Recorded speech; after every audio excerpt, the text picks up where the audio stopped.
My wife calls me a useless leech who doesn't even clean the house. Stephen boasted during the company-sponsored barbecue he worked for. There I was, his wife, attending alongside him, only to find Stephen continually putting me down in front of everyone. He lamented how worthless I was, and how he envied the wives of other men. Hearing Stephen's words, I felt the piercing cold stares of his colleagues. The look in their eyes was incredibly painful, deeply wounding my spirit. But today was different. I was no longer going to stay silent. But I gathered my courage and finally spoke up, revealing Stephen's true nature to his astonished co-workers and the confused women among them. However, the person most shocked was the CEO. My name is Harper, a 32-year-old who works at a boutique. I actually wanted to continue working at the company I joined right after graduating from college. I liked the work at the company, but the stress from everything else was unbearable. About 3 years after joining, I finally submitted my resignation before it was too late. Then I worked in various supermarkets and bookstores until I found my place at a boutique. Starting to work there, my life began to shift in a positive direction. Being a fan of collecting trinkets, working at a boutique felt almost like heaven. I had better workplace relationships than at any previous job, making every day enjoyable. A few months after starting at the boutique, as I got used to the job and began focusing more on my personal life, I faced a concern. It was the fact that I was not only unmarried, but didn't even have a boyfriend. Suddenly, I realized all my friends were either married or in relationships. I thought it might be time to consider marriage. However, with a female-only workplace and indoor hobbies, I had no chance to meet someone. I envied the couples I saw. I wanted to meet a wonderful man and have a happy life too. That thought kept running through my mind. Then one day, my life reached a turning point. As usual, a friend visited the store as a customer, which started it all. The store was empty, so we chatted and got on the topic of love. I took a chance and shared my lack of encounters with men, and to my surprise, she offered to set up a party. She was single too, but not interested in marriage as much as me. However, she had many connections and offered to set it up for me. On the day of the party, I met a wonderful man, Stephen, and we ended up getting married. Stephen worked for a major corporation, providing both financial and emotional stability. He was kind to me, who wasn't used to much male attention, and always put me first during our relationship. This might have been the happiness I was longing for. I felt more and more of that thought. So when Stephen proposed, I was genuinely happy. Becoming a housewife after marriage, I tried my best to make Stephen comfortable at home. I cooked his favorite meals and kept the house clean. You made my favorite, huh? Yeah, eat a lot. Seeing his smile became my purpose in life. He would spend all weekend with me and even help with the chores. I thought to myself, what a lucky person I am. The days of worrying about never getting married felt nostalgic. However, a few months into our marriage, Stephen and my life began to tilt in a wrong direction.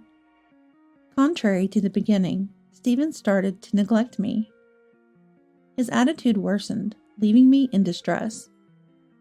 Stephen, when will you be home today? I don't know. He used to tell me his arrival time, but now he evaded the question. And when I asked about dinner, he'd say, Don't need dinner. Yet, I thought maybe he was just tired or busy with work. Indeed, I had been a full-time employee before, but Stephen worked for a well-known major corporation. His level of busyness was something I could not compare to. Take care.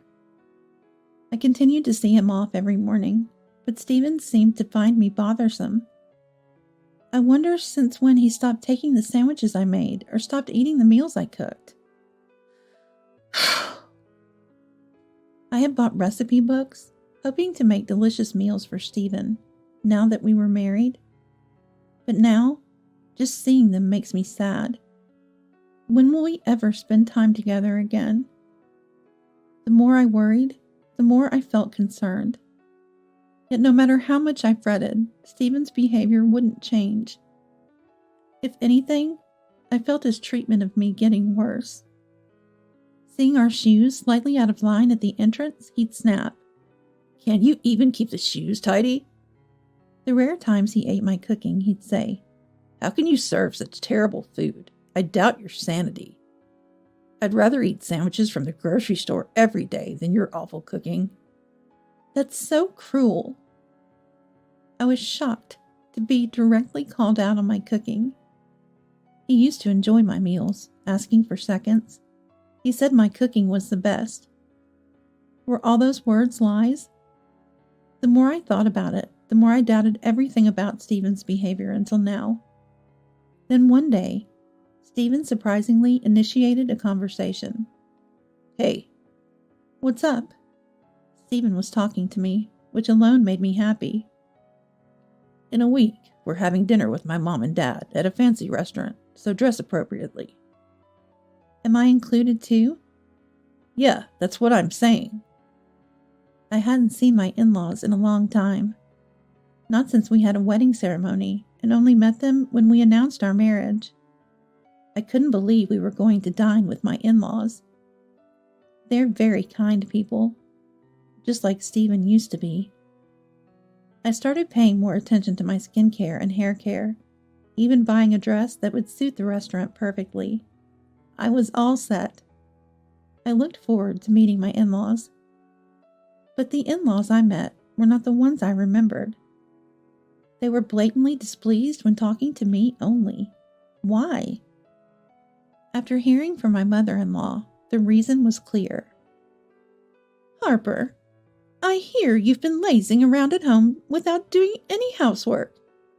"What?" "Yeah, apparently, despite wanting to be a housewife, you neither cook nor clean. I had no idea you were that kind of person." There must be some misunderstanding. No, it's more like Stephen has been feeding them lies about me. No, that's not true at all. No. What are you talking about? You're just lazing around, not cleaning." How could he come to such a conclusion? I just couldn't understand. "I'm a housewife too, you know. I worked hard on household chores for my hard-working dad. And you're saying you don't appreciate Stephen." "No, I haven't been doing any of that." "Hey, quiet down. Keep it down." I tried to deny it, but Stephen stopped me. I could only talk about my side to the in-laws. Probably Stephen had fed them lies about me. Feeling betrayed made me sad. In the end, my words never reached the in-laws. Despite being a housewife, I'm seen as not doing any housework. Maybe to someone who doesn't know any better, I might seem like a woman who married a high-income man for his money. Just the thought scared me. On our way back from dining with the in-laws, I asked Stephen about his intention behind spreading false information. "Hey, why did you tell lies? I've been trying hard with the cleaning and everything. What are you dissatisfied with?" However, Stephen didn't respond to my words. "Hey, are you listening?" "Shut up." He dismissed my words with a single phrase, and silence fell between us again. How could I clear up the misunderstanding with the in-laws?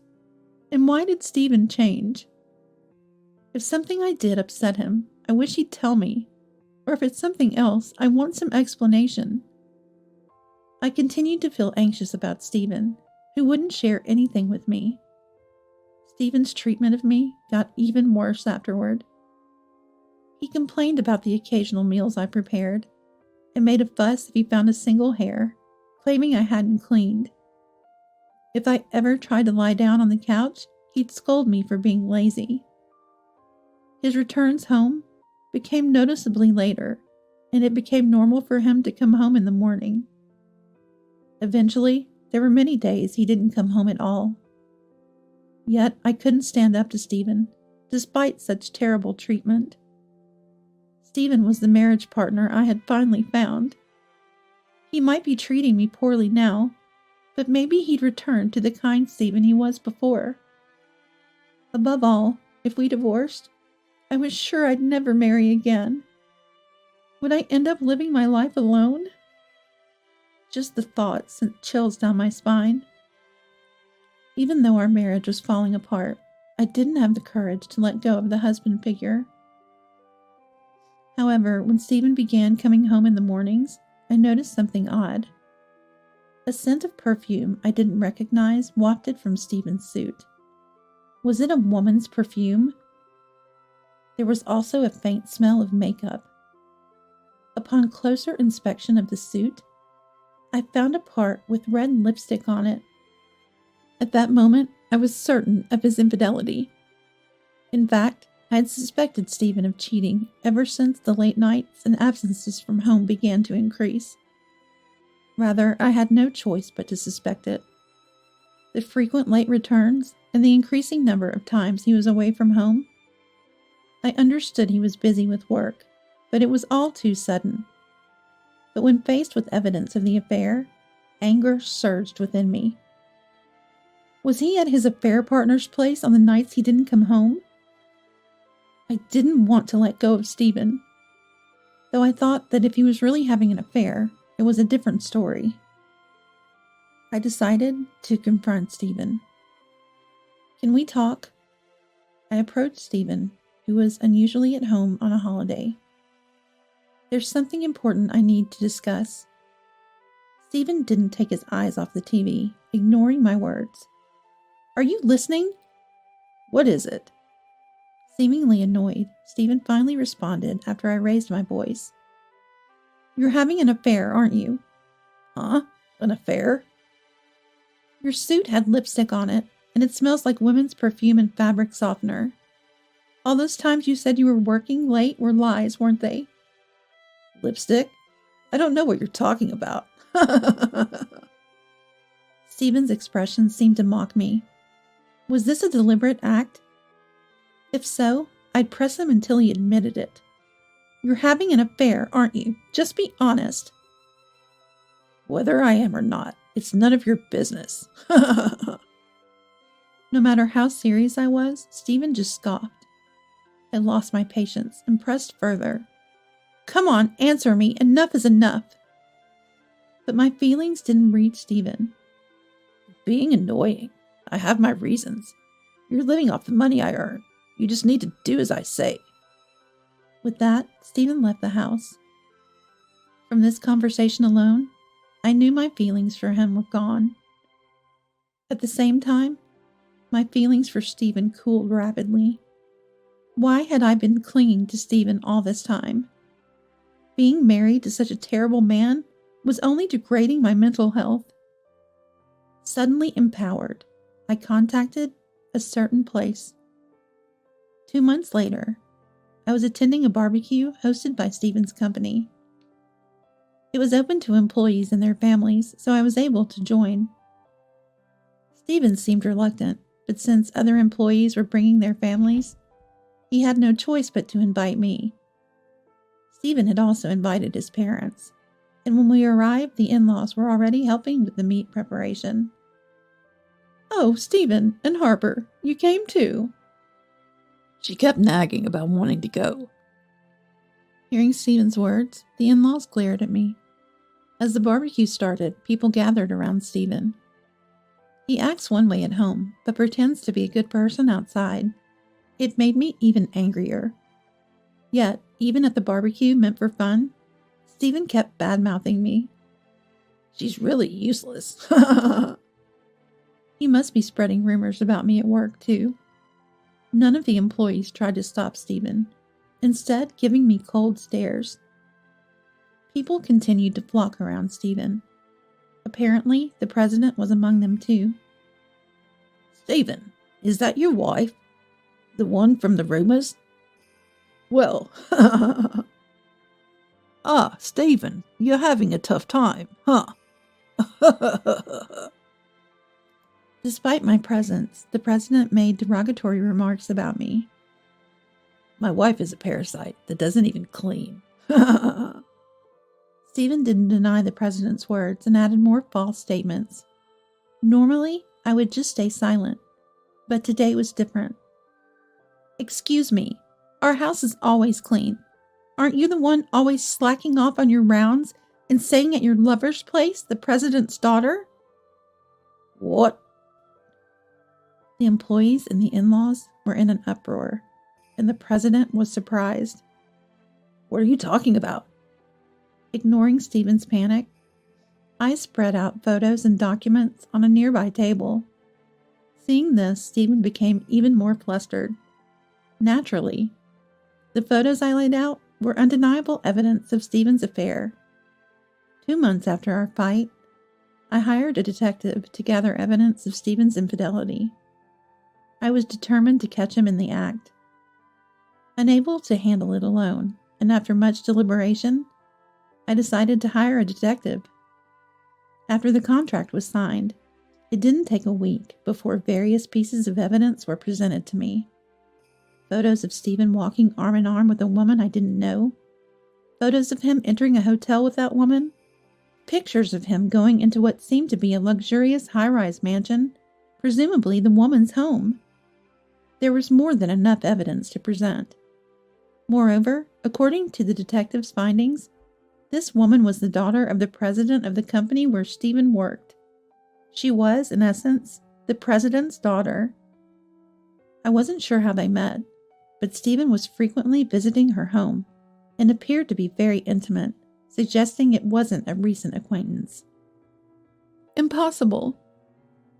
Even though I was shocked to see the lipstick on his suit, seeing my husband intimately involved with an unknown woman was even more shocking. We can investigate more, but the pattern of behavior is the same, so I doubt anything more will come out. Is that so? Thank you. With that, I decided to stop the investigation. There was only one thing left for me to do: divorce. How could I stay with such a man any longer? All that was left in me was anger. By the time the investigation was over, I had already been invited to the barbecue. Knowing Stephen, he probably spoke ill of me at work too, so I decided to expose his affair at the barbecue. I was unsure if it would work, and didn't even know what Stephen had been saying about me at work. But everything went exactly as I had hoped. Hey, Harper, why do you have this? I mean, how could I be with the president's daughter? Oh, what? You're still trying to dodge the situation even now? With solid evidence and the identity of the other party known? Mr. President, this woman in the photos is your daughter, right? May I confirm that with you? I handed the photos to the president. The president, hesitantly checking, murmured softly, That's my daughter, no mistake.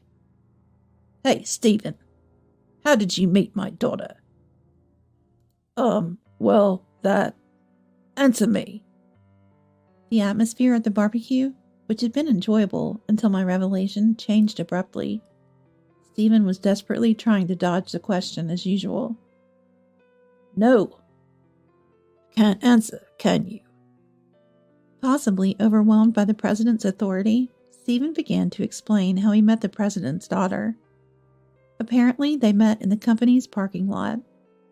He happened to see the president's daughter, who had some business at the company, and struck up a conversation. The president's daughter knew of Stephen, who was known as an elite within the company, and was aware that he was married. Still, she was thrilled when he approached her, and ended up following him, as she later told. However, the president's daughter did not break off her relationship with Stephen. At this point, regardless of her being the president's daughter, I decided to pursue compensation without holding back. I'm sorry, Mr. President. You were at fault, too, for following his lead. But this wouldn't have happened if you hadn't approached her in the first place. We'll discuss the details and your excuses on your next workday. Come to my office first thing in the morning. How could this... Seeing that talking to the president was futile, Stephen turned to plead with me. Come on, Harper, forgive me, okay? What's going to happen to my job now? Huh? What are you saying? Remember what you've done to me until now? After all that, how can you ask for forgiveness? That's spreading false information to the company and your parents, proudly saying your wife is incapable? Mother-in-law gasped in shock at my words. Hey, Harper, was everything Stephen said a lie? What did he tell you?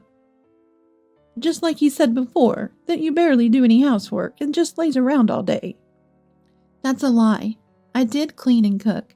It was Stephen who always complained and refused everything. Normally, they would believe my words, but given the circumstances, no one was inclined to trust Stephen anymore. I'm sorry, Harper. I can't believe it was all lies. I'm truly sorry. We believed our son too much. Following the in-laws' apologies, the president and the employees began to apologize one after another. Well, I wasn't going to fully forgive them, but I pretended to accept their apologies to settle the situation. Indeed, I was furious about being ridiculed. But Stephen was the one who created this whole situation. My anger was directed solely at him. I've consulted a lawyer. Let's get divorced. What? Divorce? Why? It's obvious, isn't it? We're getting divorced. Stephen looked dejected at my words. However, no one was there to comfort him.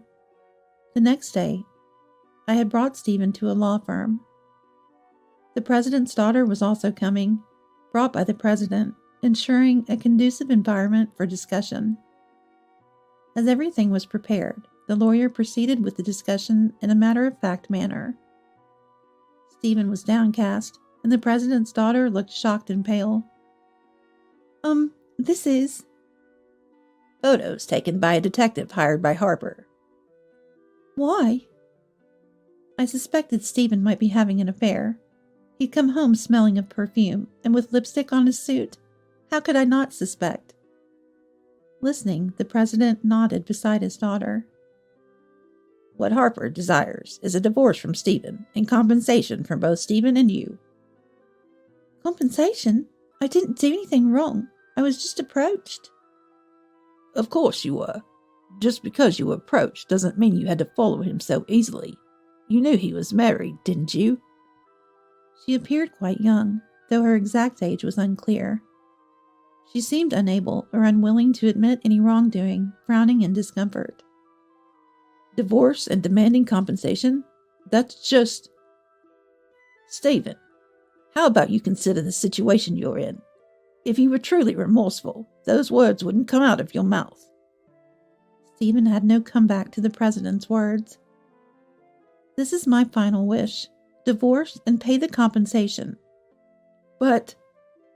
Frustrated with Stephen's repeated buts, I said, if you keep this up, we'll just go to court. Desperate for a divorce, I had even considered taking it to court. Apparently, the mention of court frightened Stephen enough. He agreed to the divorce and the payment of compensation. Then, perhaps realizing she couldn't escape the situation, the president's daughter reluctantly agreed to pay compensation as well. She tried to rely on her father, the president, but was rebuffed with, "Dad's not going to pay for your mistakes. Clean up your own mess. Don't underestimate the real world." Following this, Stephen and I successfully divorced. The compensation was paid in a lump sum by both Stephen and the president's daughter, as I had specified. With that money, I moved to a new apartment. After the divorce, I received apologies again from the president and the in-laws.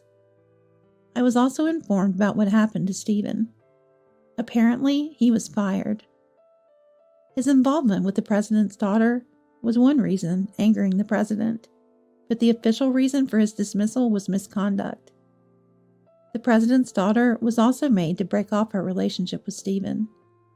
In fact, she wanted nothing more to do with Stephen, leaving him without a wife, the president's daughter as his girlfriend, and his job. Had I not exposed him at the barbecue, Stephen would have continued his affair. The worsening behavior, the spread of false information about me, what would have become of our marriage if it had continued? The mere thought sends shivers down my spine. Now, living comfortably in my new apartment, with the compensation money, I enjoy a very comfortable life every day. I don't have to be mindful of anyone and can focus solely on myself. I wish I had asked for a divorce sooner, but Stephen probably wouldn't have acted without the exposure at the barbecue. Either way, waiting turned out to be the best course of action. Currently, I work at a nearby variety store. Being surrounded by things I love brings me great joy. I truly wish to live a life not swayed by anyone else, walking my own path from here on out.